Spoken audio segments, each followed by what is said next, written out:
você, bem-vindo a todos. Novamente estamos juntos, domingo, fim de tarde. Que a presença do Pai e de Maria, nossa Mãe, esteja com cada um de vocês agora. Hoje pretendo falar um assunto bastante desconfortável.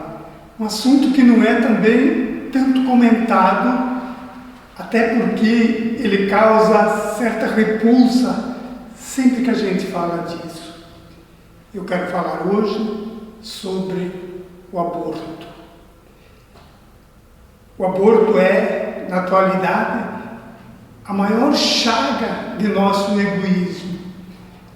Parece incrível que na sociedade em que vivemos hoje, com tanta tecnologia, com tanto avanço, ainda convivemos com esse sentimento, com essas ideias, com essas opiniões e com essa prática que é simplesmente lamentável e que atenta contra a vida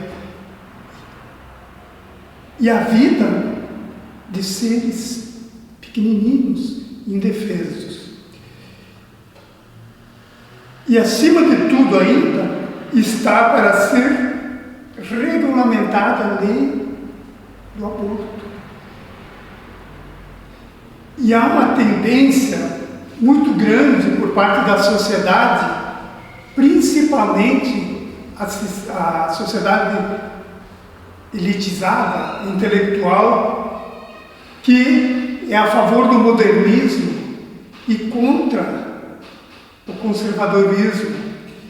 E eles opinam que é o aborto necessário a fim de que possamos avançar na modernidade. É uma prova do mais horrível do egoísmo, pois dizem eles que somos donos do nosso corpo e, portanto, podemos fazer dele o que bem nos interessar. E essa classe dominante, ela consegue jogar isso na mídia, e vocês perceberam que sempre existe alguém, os artistas, os intelectuais, sempre existe um famoso por trás disso, tentando colocar e dizer que deve ser criada uma lei para regulamentar o aborto. A outra corrente, ela é um pouquinho mais sensata, porque ela se preocupa com a saúde das pessoas que praticam o aborto, especialmente da mulher, da família, pois há muitos casos em que a mulher perde a vida quando executa o aborto clandestino e danifica também o seu aparelho reprodutivo, não podendo gerar mais filhos em outras oportunidades. E eu fui pesquisar e fiquei horrorizado com a quantidade de abortos clandestinos que são praticados no mundo. Mas vamos nos concentrar apenas aqui no Brasil. Estima-se que são mais de 100.000 casos por ano. 100.000 casos. Se fôssemos fazer uma comparação, é praticamente toda a população da cidade de Erechim que não tem o direito de nascer. E eu achei que isso não poderia ser verdade, porque se o aborto é clandestino, como que eles têm essas estatísticas? Da onde que eles tiraram? Mas aí eu fui pesquisar e vi que o SUS fez mais de 80.000 casos de procedimentos após abortos mal sucedidos. E as estatísticas indicam que uma mulher morre a cada 2 dias por aborto inseguro. E acredita-se que haja mais de 1 milhão de casos de abortos induzidos. Aquele aborto quando a pessoa grávida, no caso a mulher, repulsa aquele ser que está nascendo dentro dela, e até mesmo pela sua má vontade, pelo seu desejo intelectual, consegue expulsar o feto, ou aqueles abortos quando são feitos com chás, com ervas, com remédios para derrubar, que não passam pela rede SUS. E aí, gente, é assustador que ainda na atualidade nós tenhamos tantos casos de pessoas agindo assim. E aí cria-se a lei para proteger essas pessoas que fazem abortos em clínicas clandestinas, sem as condições de higiene, e que acabam, às vezes, levando à morte a pessoa que faz o aborto. Não estamos aqui defendendo e falando mal dessas pessoas, não julgando, mas o que é repulsivo é simplesmente o ato de fazer o aborto, a falta de amor, a falta de caridade com aquele ser que está se preparando para nascer, que está querendo vir ao mundo. E aí, vários países já criaram essa lei que regulariza o aborto legal. E no mundo são mais de umas centenas deles. E quanto mais intelectualizado, quanto mais for educado o povo, que é o caso dos países do primeiro mundo, a Europa, a Ásia, todos eles já possuem a lei que permite o aborto legal. E o primeiro país que criou a lei foi a Rússia, e acredita-se que por lá são feitos 1.300.000 abortos por ano. Na América do Sul, o Uruguai foi o primeiro em 2012, e a Argentina agora, recentemente também, o Congresso de lá aprovou a lei do aborto. Estados Unidos, toda a América, Canadá, México já possuem as leis do aborto. O único país, o da América Central, El Salvador, ele diz que o aborto é crime e que considera vida desde a concepção. No Brasil, também há essa tendência. E esse tema gira, seguidamente está na mídia de novo, e é defendido por uns, é criticado por outros. Mas o Congresso aprovou uma emenda que recomenda ao governo se posicionar contra a prática do aborto.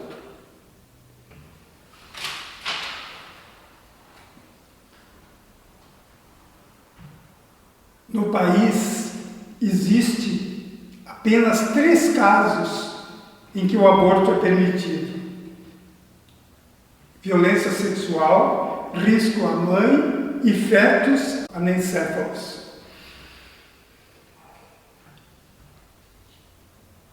E aí também é difícil você querer dar uma opinião, porque é fácil estar do outro lado. Mas a gente não sabe o que sente uma família, o que sente uma mulher que passou por violência sexual ou que está com risco de vida, ou que possui um feto que não tem condições de sobreviver depois de vir ao mundo. Mas existem casos, e ali que entra a verdadeira fé, o verdadeiro cristão Existem casos em que mães aceitaram os filhos com doenças sem o cérebro, e eles conseguiram viver até por mais de 2 anos nessa condição. Eu li um caso de uma mãe espírita que permitiu, não deixou que retirasse o seu filho, que nasceria sem o cérebro. E ela disse: eu quero que meu filho ao menos nasça e veja a luz do dia. E eu lembro de uma história que eu li outro dia sobre o Chico Xavier. Na cidade de Uberaba, onde ele residia e trabalhava, existia um mendigo. Na verdade, nem era mendigo, era um aleijado que vivia com sua mãe numa casinha humilde sobre um barranco da estrada. E ele era todo deformado, vivia na cama. E o Chico e a sua equipe da Casa Espírita iam sempre visitá-lo. O Chico dava banho nele, levavam alimentos, cuidavam dele. E certa vez, junto com o Chico, foi uma equipe também. E havia ali uns médicos, pessoas que trabalhavam na Casa Espírita do Chico.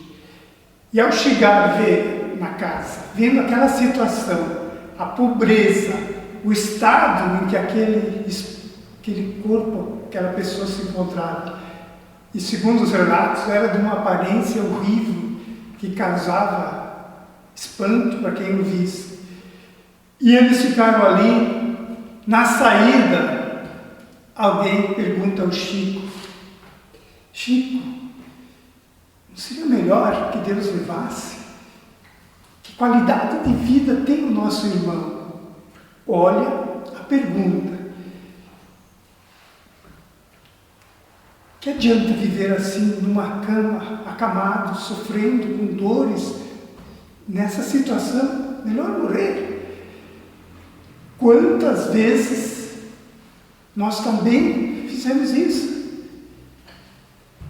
Seguidamente, a gente pede, por exemplo, a Deus, indo contra o nosso plano de vida.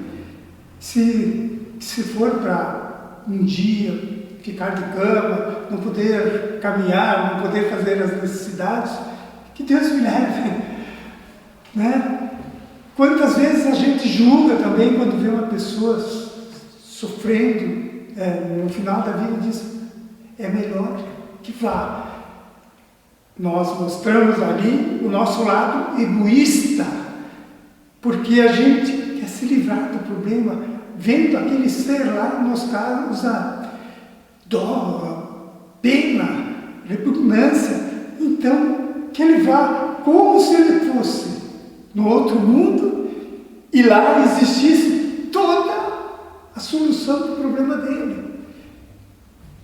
E aí o Chico diz o seguinte para aqueles que estavam com ele: meus irmãos, pelo contrário, sempre devemos preservar a vida, porque esse nosso irmão já foi alguém muito influente, alguém muito poderoso, que dominou, que tinha sob seu comando centenas de pessoas e usou muito mal esse dom.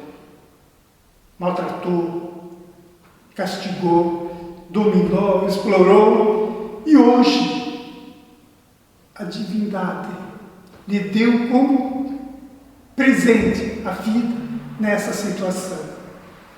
E cada minuto que ele passa aqui é um minuto de purificação. E durante aquele período em que ele não soube aproveitar da sua vida, ele adquiriu centenas de inimigos. Assim que ele desencarnou, já começou a perseguição. Deus, em sua infinita bondade, deu o dom de renascer novamente. Mas esses inimigos continuam a persegui-lo e a esperar que ele desencarne para que novamente continue a sua vingança. Então, quanto mais ele ficar preso a esse corpo, mais ele estará se purificando, porque muitos dos seus inimigos já o perdoaram. Outros estão reencarnados e não se lembram de quem ele foi. E outros também o perdoarão. E um dia, quando ele retornar ao plano celestial, estará livre de seus perseguidores. Portanto, cada minuto dele, façamos de tudo para que ele viva ao máximo e cumpra o seu plano de vida. Na questão 880 do Livro dos Espíritos, Kardec pergunta aos espíritos superiores: qual é o primeiro de todos os direitos naturais do homem? E eles simplesmente respondem em duas palavras: direito de viver. O direito à vida, o direito de crescer e viver do jeito que ela se apresenta. E São Luís, no capítulo 5, item 28 do Evangelho segundo o Espiritismo, nos diz o seguinte: quem nos dá o direito de pré-julgar os planos de Deus? Quem, portanto, somos nós para dizer quem deve nascer, quem deve morrer, quem deve seguir a vida? Qual é, portanto, queridos irmãos, nós que somos espíritas, que já conhecemos, inclusive estudamos por longo período o livro Missionário da Luz, onde há um capítulo inteiro dedicado à reencarnação, ao nascimento de Sigismundo, o irmão que vinha. E nós vemos aí o quanto foi preparado, quanto antecipadamente começou aquela reencarnação. Antes mesmo da concepção, a preparação dos pais, para que tudo ocorresse dentro do normal. Imaginemos então quanto é decepcionante para um ser que está na espiritualidade, querendo reencarnar, vir à Terra para colocar em prática as suas ações renovadoras das suas encarnações, a fim de espiar erros do passado. Se prepara. Aí, por um belo prazer dos pais, é impedido de maneira cruel, sem chance de defesa. Imaginemos nós, quando vamos a qualquer lugar, às vezes chegamos numa loja, encontramos fechados, ou esperamos encontrar uma pessoa e não a encontramos, a gente se decepciona, se chateia. Imagina um espírito que estava reencarnado e é impedido. Portanto, queridos irmãos espíritas, qual é a nossa missão diante dessas barbaridades? Eu vejo assim que não importa se a lei for aprovada ou não, porque mesmo com a lei ou sem lei, o aborto ele continuará. E não é a lei que deve ser combatida, não é a lei que vai dar limites, mas sim colocar na consciência daquilo que representa o aborto. Na visão espírita, quando um aborto acontece, se for um espírito evoluído e que os pais não aceitaram, ele simplesmente vai fazer aquilo que disse Jesus: Pai, tenha piedade, porque eles não sabem o que fazem, vai voltar para a sua vida e vai esperar uma oportunidade. Mas, na maioria das vezes, é espíritos que precisam da reencarnação para evoluir e não possuem ainda esse nível de amor, de entendimento, e eles revoltam-se contra os pais. Então, aquele que deveria ser o filho amado, adorado, passa a ser o seu algoz, o seu verdugo. E ali surgem dores, mágoas, brigas, quiçá por séculos, por um ato. Porque, geralmente, o caminho começa assim, pelo arrependimento depois.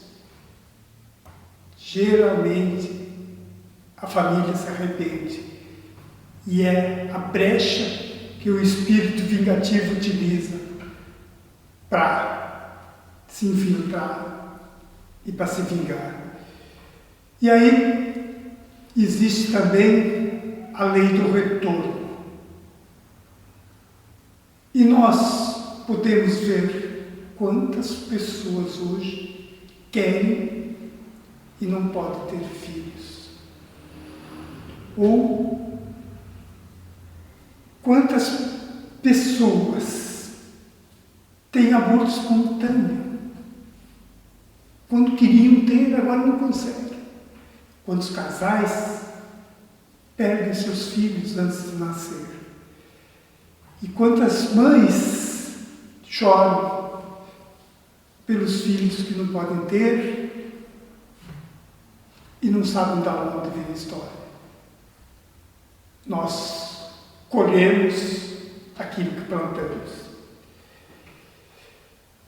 A gente aqui, queridos irmãos, não quer discriminar ninguém, porque nós não podemos julgar aqueles que fazem o aborto, nem condenar, mas sim condenar o ato do aborto.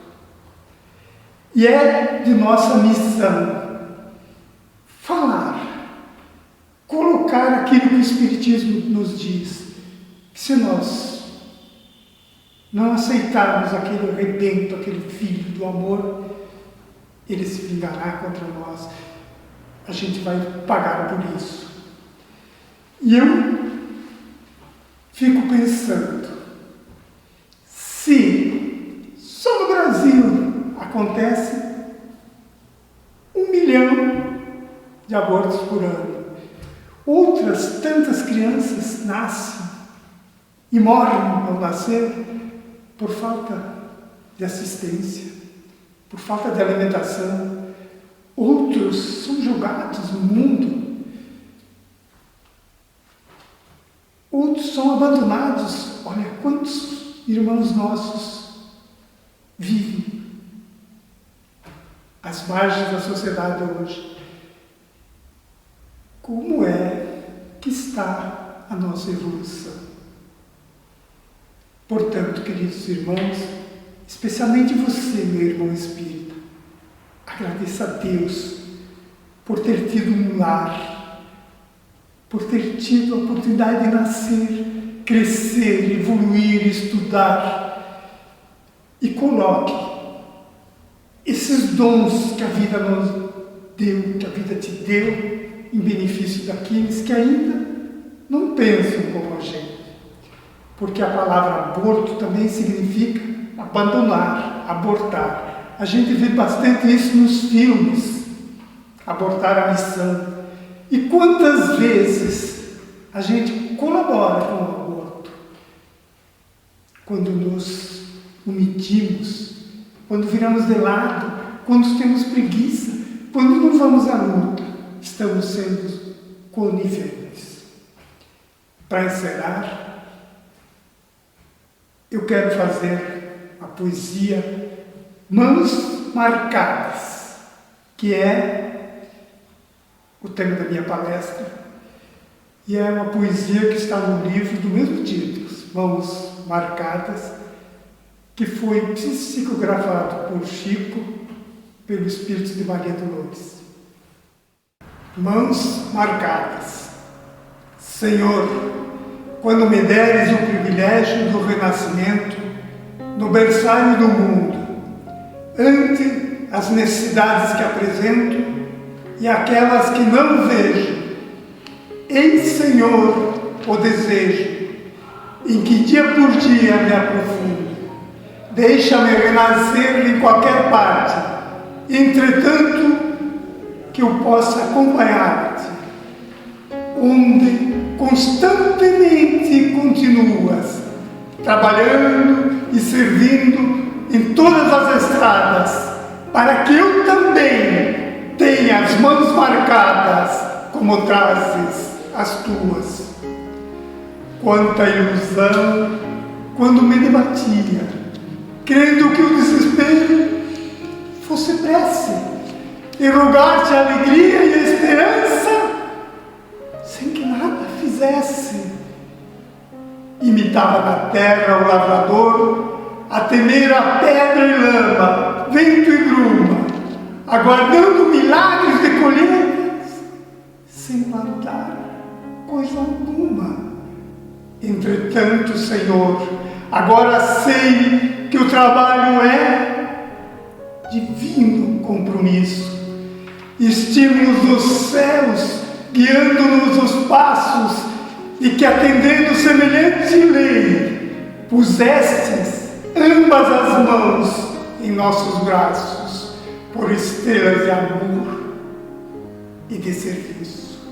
Assim, quando efetues as esperanças em que me agasalho, e estiver entre os homens, meus irmãos, que eu me esqueça em trabalho e me lembre das mãos. Não me des tempo para lastimar-me, que busque tão somente a luz que me acenas. No anseio de seguir-te, quero trabalho apenas. Dá que eu seja contigo onde estiveres, uma rósea de paz. Que eu seja alguém sem destaque, sem nome, que se olvide no bem.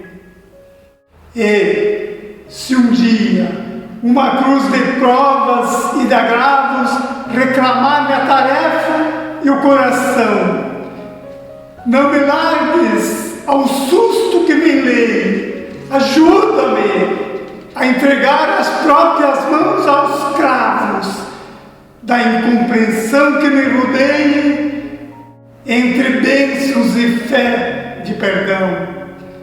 Não consintas que eu volte ao tempo morto da ilusão convertida em desconforto. Dá-me os calos da paz nas tarefas do bem, a servir sem perguntar a quem.